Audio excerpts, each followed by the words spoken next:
In Sardegna ci sono nato e di certo tornerò. Molti sono passati in questi secoli e tutti hanno portato via qualcosa, magari pensando di cogliere in questo modo quella bellezza straordinaria che la nostra isola ha. In realtà quella bellezza è come una melodia, come una sinfonia. Una melodia e una sinfonia sono fatte di tante note che messe una dietro l'altra creano quella bellezza. Se solamente una di queste manca perché viene portata via, quella melodia non sarà così bella.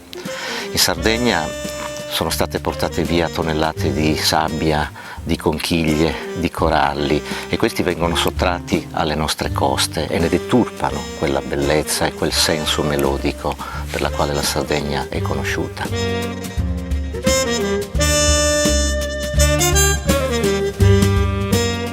Dunque non hai bisogno di quella nota, non hai bisogno di quel corallo. Fai come me, la Sardegna portala nel cuore.